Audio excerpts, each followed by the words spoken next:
जब भी पता नहीं चला है। नहीं पता तो है उनका कहना वो नहीं। योग बल वाली जो आत्माएं हैं उनका शरीर खत्म नहीं होता है, उनका शरीर बर्फ में दब जाता है। शरीर में से आत्मा निकल जाती है। मनुष्य तो रहते हैं, मनुष्य खत्म नहीं हो जाते और जानवर सब खत्म हो जाते हैं। कैसे उत्पत्ति हो गया? उनका कहना है मनुष्य सबसे पहला कैसे उत्पत्ति हो गया। और सबसे पहली कोई आत्मा परम धाम से उतरेगी, उतरेगी या नहीं उतरेगी? वो तो 5000 साल की हिस्ट्री में हो गया बाबा जी। हाँ तो सबसे पहले का बात तब ड्रामा के हिसाब से रिपीट हुन्छ नि त, हुबहु फेरि रिपीट हुन्छ। वो त भयो नादिकाल का बात क्या भन्नु? रुक जाओ, तुम कहाँ से आए हो? हैं? पोखरा से। अब कहाँ वापस जाओगे?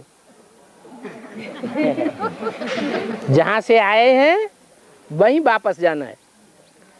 दुनिया का एक एक कण का ये पार्ट है, एक एक आत्मा का ये पार्ट है कि जहाँ से आया है और जहाँ जहाँ उसने पार्ट बजाया है वहीं पार्ट बजा करके साइकिल पूरा करके फिर वहीं पहुँचेगा।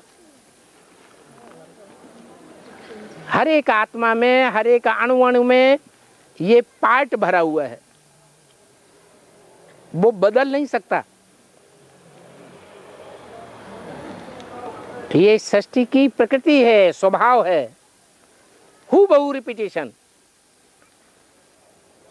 सारी सृष्टि का स्वभाव है और इस बात को पुराने ऋषि महर्षि भी जानते थे। इसलिए गीता में लिख दिया है प्रकृते क्रियमाणाने गुणे कर्माणि सर्वस्य।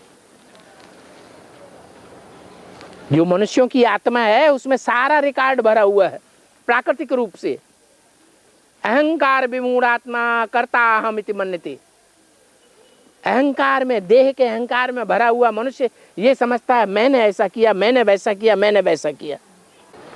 मैंने कुछ नहीं किया, ये आत्मा रिकॉर्ड में सब कुछ भरा हुआ है। जैसा जैसा जो पार्ट भरा हुआ है वैसा ही बज रहा है। अणु अणु में रिकॉर्ड भरा हुआ है। अंतर सिर्फ ये है वो जड़ अणु है, ये आत्मा चैतन्य है।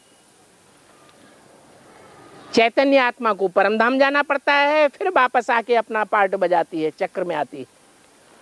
अणु इसी सृष्टि में भ्रमित होते रहते हैं।